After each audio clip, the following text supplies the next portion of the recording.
Dios una vez más, amados hermanos, a todos los que están acá. Qué bendición, cada vez somos más que nos estamos integrando ya a estos cultos presenciales, y también a todos los hermanos, amigos que están conectados a través de Cadena de Amor. Un saludo especial de todos quienes hacemos la iglesia Columna de Verdad. Es interesante saber que están conectados en algunos lugares, ¿no es cierto?, del país y también del mundo, ya que tenemos hermanos de esta iglesia radicados en algunos lugares del mundo. Y qué bendición poder llegar también hacia ellos. Quisiera que vayamos a abrir nuestras Biblias en esta mañana. Prenda si tiene ahí su electrónica o si la tiene también en físico, escrita. Vayamos por favor a abrir el libro de Génesis, capítulo 3.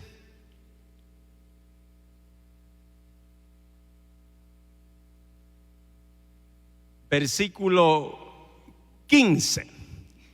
Vamos a reflexionar durante estos tiempos, en las mañanas de los domingos, acerca de las profecías mesiánicas.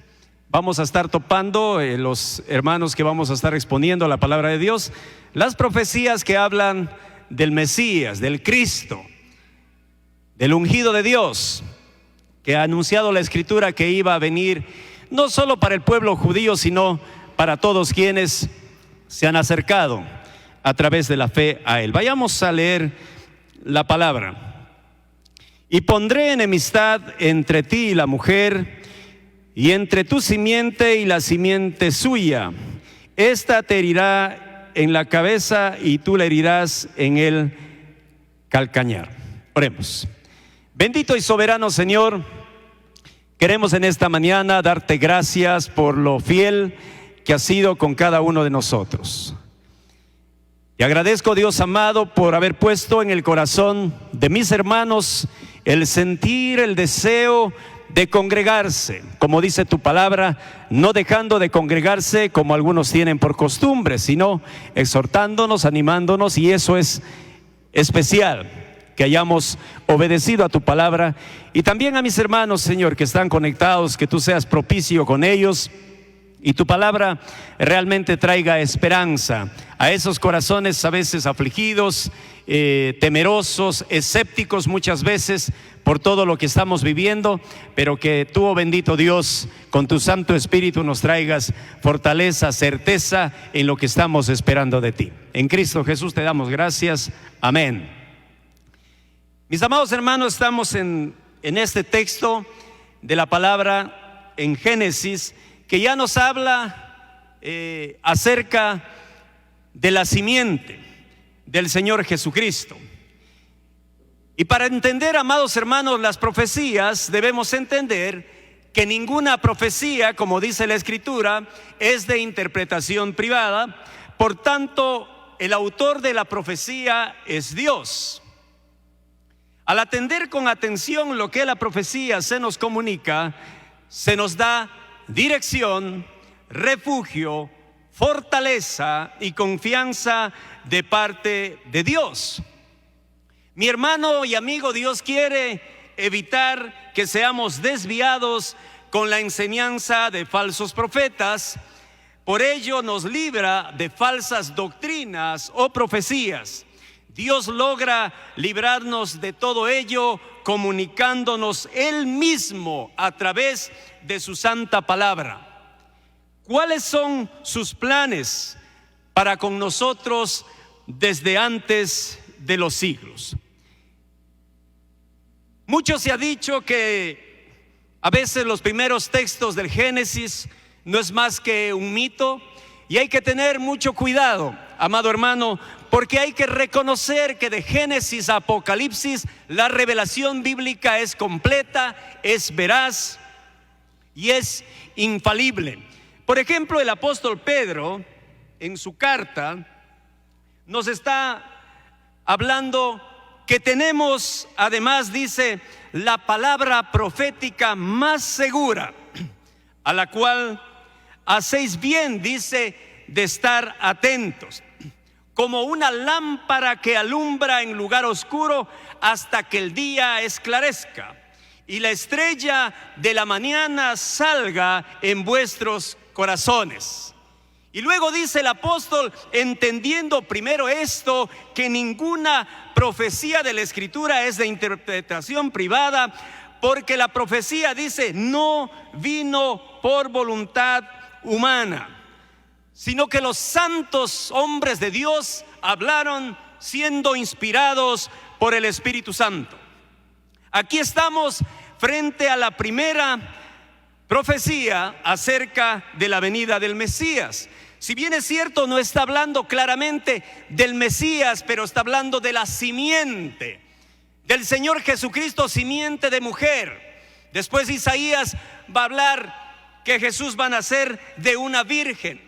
Y realmente vamos a poder entender esto.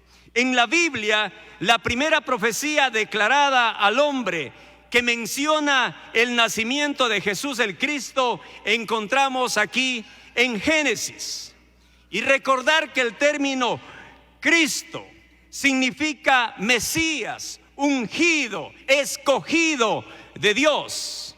Y aquí estamos en el contexto que está hablando Génesis, frente a una sanción que Dios está poniendo. Y Jehová Dios dijo a la serpiente: por cuanto esto hiciste, maldita serás entre todas las bestias, entre todos los animales del campo, entre tu pecho andarás, dice, y el polvo comerás todos los días de tu vida. Y ahí suelta el Señor Dios Todopoderoso esta profecía: pondré enemistad entre ti y la mujer, entre tu simiente y la simiente suya. Ella, dice, te herirá en la cabeza y tú le herirás en el calcañar. El contexto, mis amados hermanos, de estos versículos es que Dios está dictando sentencia contra la serpiente, contra el diablo que engañó a Eva, que lo convenció de comer del árbol de la ciencia del bien y del mal. Este acto acarrea tanto para Adán, el primer hombre, que posteriormente come también de este fruto, como para Eva, la expulsión del paraíso. Pero principalmente lo que también es conocida como la caída del hombre por la consecuencia del pecado. Tanto Adán como Eva infringieron la ley de Dios. El no comerás, él lo hicieron sí, así como muchas leyes de Dios son dadas y nosotros el no de Dios muchas veces lo hacemos sí. Dios ya les había advertido antes a Adán de no comer del árbol de la ciencia del bien y del mal. Jehová Dios hizo, dice, nacer de la tierra todo árbol delicioso a la vista y bueno para comer. También el árbol de la vida en medio del huerto y el árbol de la ciencia del bien y del mal. Y dice que tomó Dios al hombre, lo puso en el huerto del Edén para que labrara y lo guardase. Y mandó Jehová Dios al hombre diciendo: de todo árbol del huerto podrás comer, mas del árbol de la ciencia del bien y del mal no comerás, porque el día que de él comieres, ciertamente morirás. Mi amado hermano, aunque Adán y Eva pecan contra Dios, Dios da la promesa de la venida del Mesías, el cual salvaría al hombre, lo rescataría al hombre y a la mujer de esta condición caída. Así Dios afirma a la serpiente: pondré enemistad entre estas dos simientes, pero al último quien vencerá es la simiente de la mujer, es decir, el Señor Jesucristo. Aquí está el libro de Génesis hablando de estas dos simientes. La una, la simiente de la serpiente, es el resultado del trabajo de iniquidad del diablo. El hombre pecador que está separado de Dios, por tanto es culpable de juicio, cuyo destino es la condenación eterna. Mi hermano, el diablo tienta, el diablo aflige, el diablo engaña para que tanto hombres como mujeres pequen y rechacen la salvación de Dios, ya que aquel que ha pecado está separado de la gloria de Dios. El apóstol Pablo, cuando escribe a los Efesios, dice: Él os dio vida a vosotros, que estabais muertos en vuestros delitos y pecados, en los cuales anduvisteis en otro tiempo, conforme a la corriente de este mundo, conforme al príncipe de la potestad del aire, en definitiva, conforme al mandato de Satanás.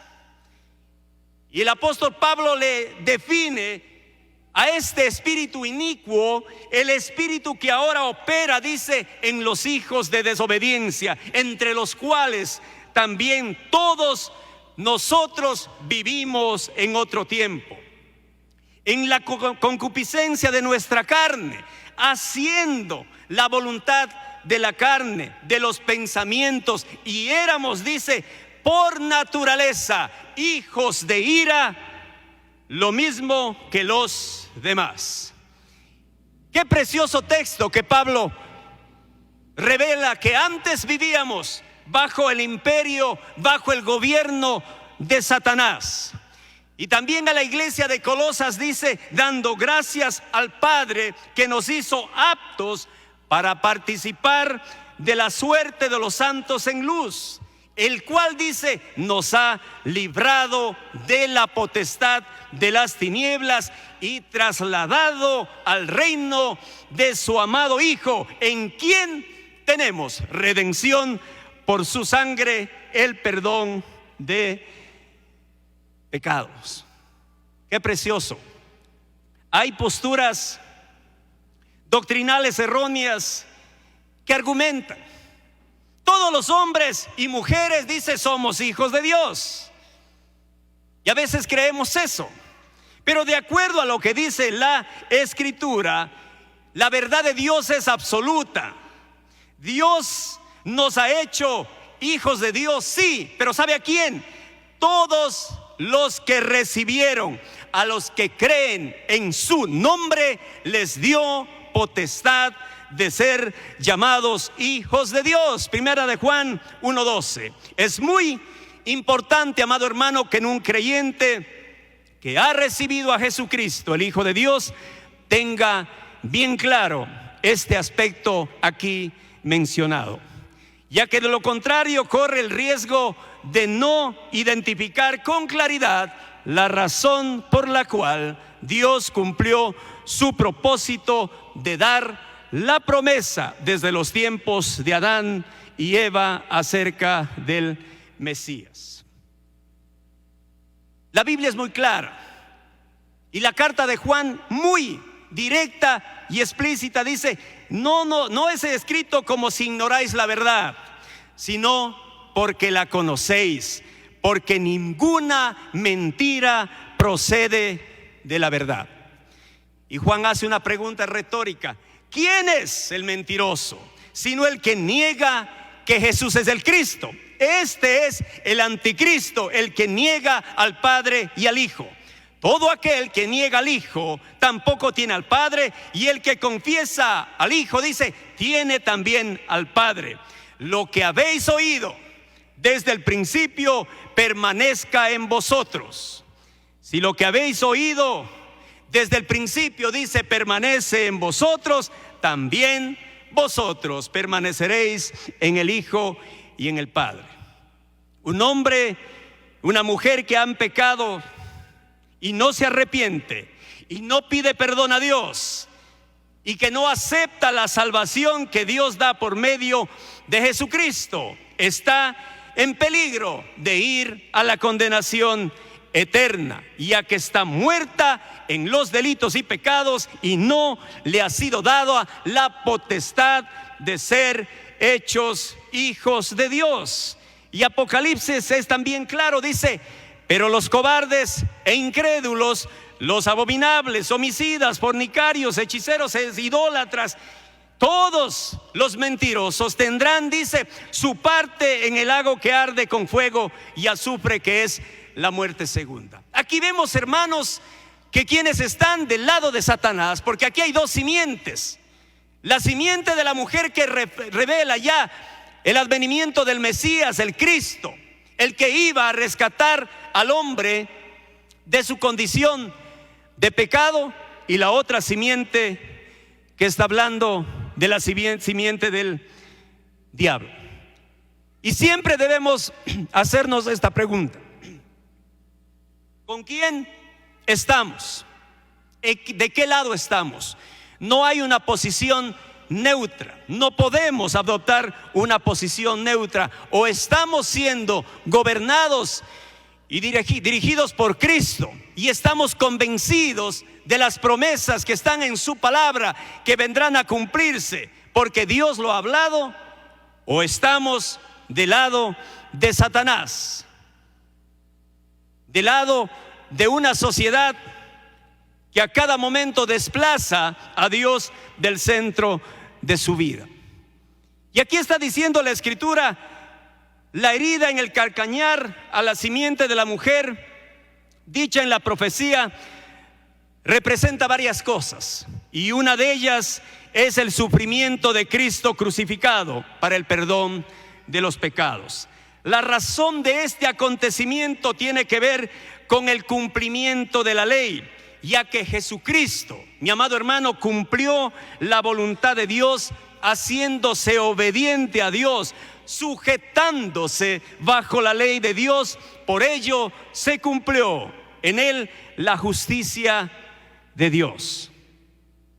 El apóstol Pablo dice: haya pues en vosotros este sentir que hubo también en Cristo Jesús, el cual, siendo en forma de Dios, no consideró ser igual a Dios como algo a que aferrarse, sino, dice, se vació. En otra versión, se despojó a sí mismo, tomando forma de siervo, haciéndose semejante a los hombres, y hallado en la condición de hombre, se humilló a sí mismo, haciéndose obediente hasta la muerte, y muerte de cruz. En definitiva, se estaba cumpliendo la profecía de que el enemigo iba a herir en el calcañar cuando el Señor Jesucristo entregó su vida en la cruz del Calvario por nosotros. Mas venido, dice, el cumplimiento del tiempo, Dios envió a su Hijo, nacido de mujer, bajo la ley. El Hijo de Dios, ya sujeto bajo la ley, es santo, justo, perfecto. Toma nuestro lugar de viles pecadores y nos reemplaza en la cruz del Calvario, para que tú y yo, por fe, podamos obtener eterna salvación. ¿No le parece que esto es especial? Que cuando nos estamos acercando a recordar el nacimiento de Cristo, tenemos que irnos un poco atrás y pensar que en los planes de Dios ya estaba enviar al Mesías. Un Mesías que el pueblo judío equivocadamente esperaba que sea guerrero, que venga y les mande sacando de ahí a los romanos, y que al fin iban ellos a poder dejar de estar esclavos. No entendieron que la verdadera esclavitud del hombre era la esclavitud al pecado, y que eso vino a hacer Jesús, a librarnos de esa potestad que tenía el enemigo sobre nosotros. Pero la herida del diablo a Cristo no fue una herida de muerte, no pudo acabar con él, y eso decía, solo le iba a herir en el calcañar. Pero en cambio, la simiente de la mujer, el Señor Jesucristo, iba a aplastar la cabeza del enemigo. ¿Sabe por qué, amado hermano?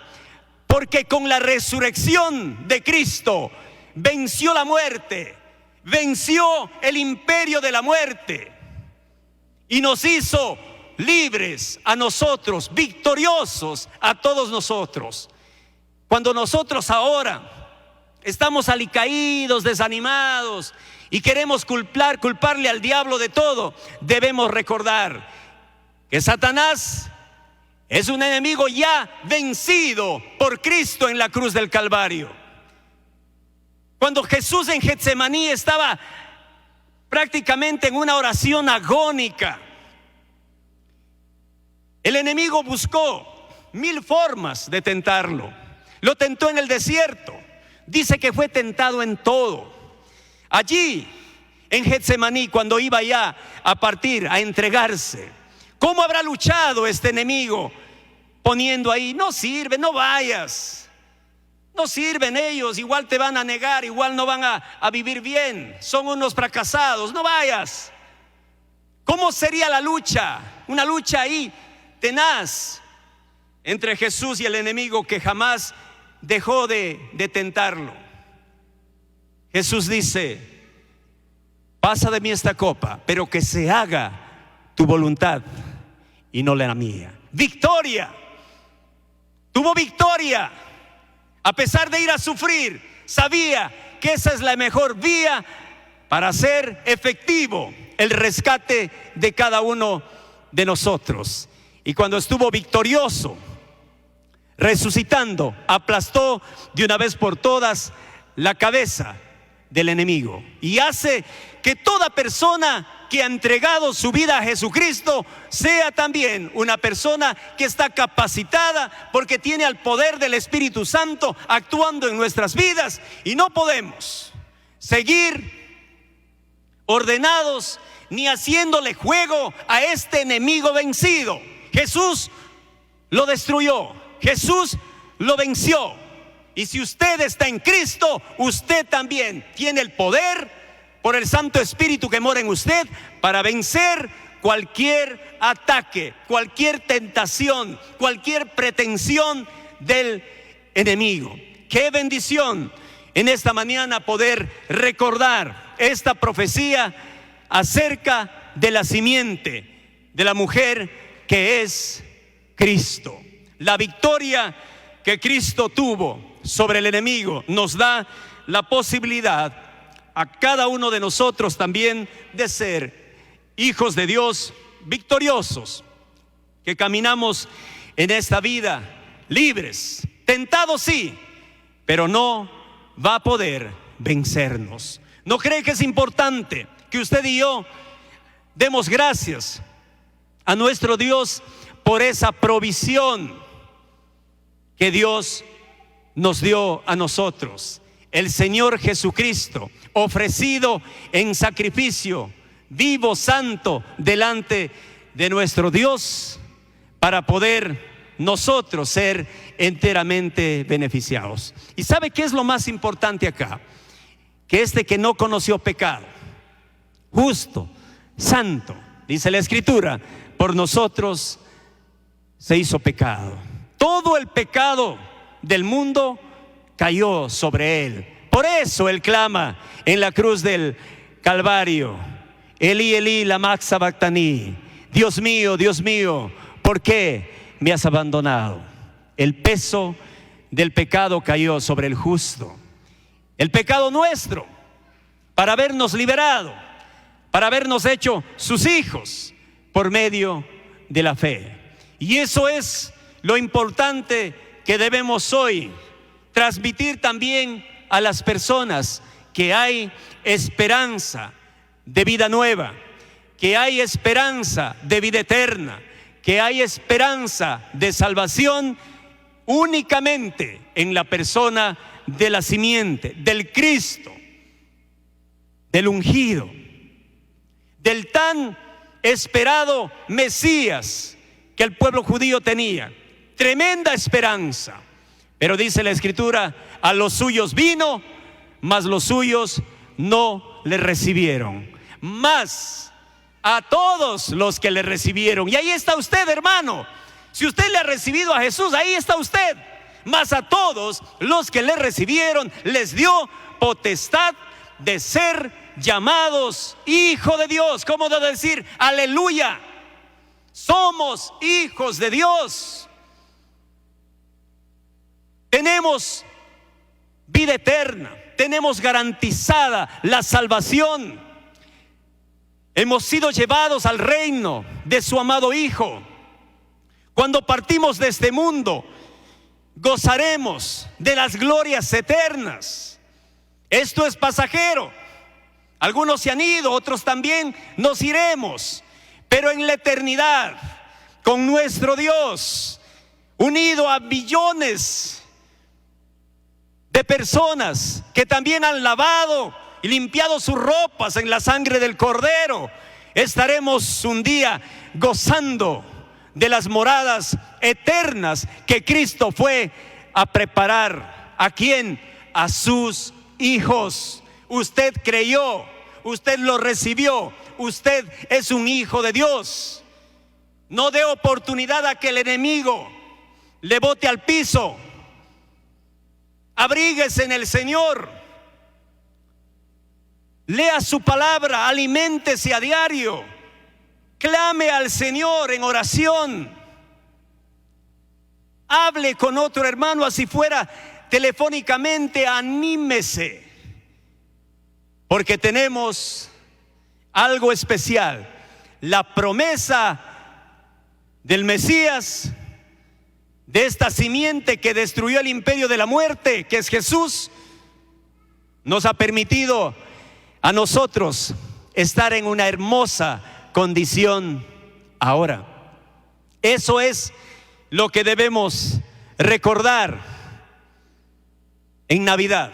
A veces desconectamos los eventos, ponemos un pesebre y muchas luces y nos olvidamos de que ese pesebre conecta a la cruz. Porque Jesús vino para morir. Porque nosotros debíamos morir. Porque la paga del pecado es muerte, mas la dádiva de Dios es vida eterna en Cristo Jesús.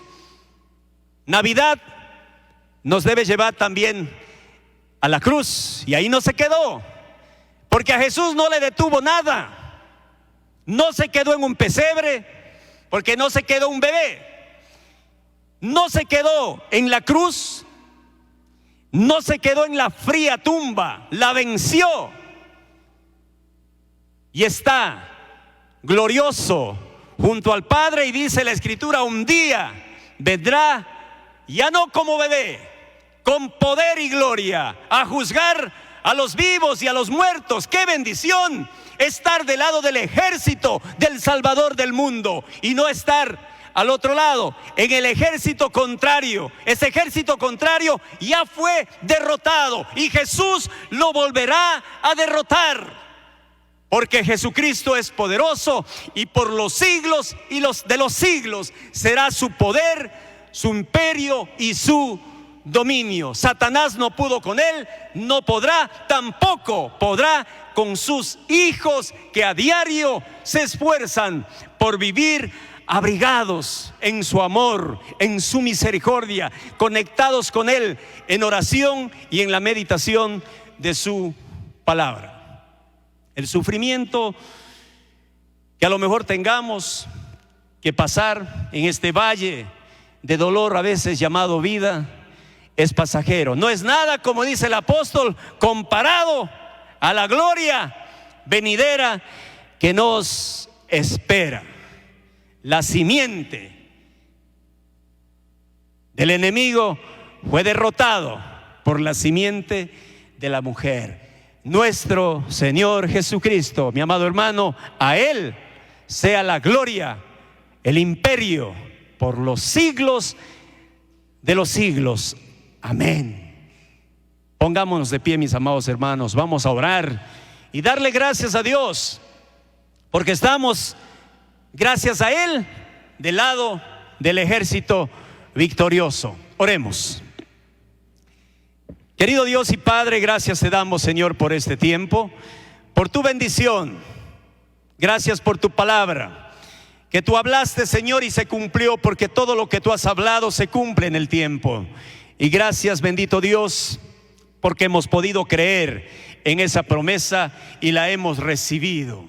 Gracias, oh Jesús, por ser poderoso, victorioso, por haberte ofrecido voluntariamente a morir por nosotros y darnos esa posibilidad de ser llamados hijos de Dios.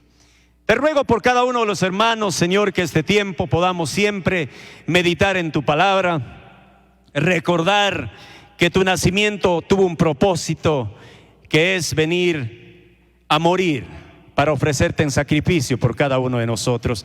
Danos a cada uno de nosotros también el valor, la determinación de frenar cualquier ataque del enemigo, Señor, y no sucumbir frente a eso, ya que Él es un enemigo vencido por ti, Señor, con tu grandiosa resurrección.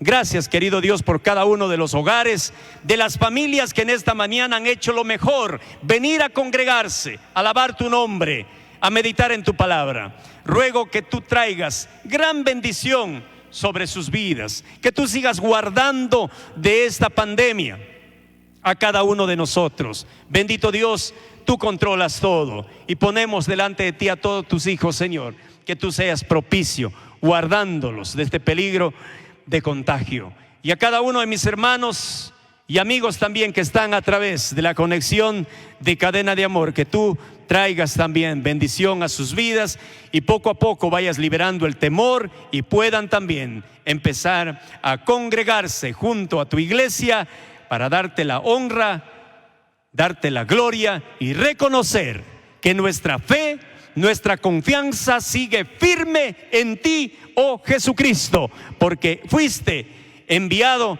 para darnos eterna salvación y para darnos también vida y vida en abundancia. Qué bendición en esta mañana reconocer una vez más tu autoridad, tu dominio y tu poder. En el precioso nombre de Cristo Jesús.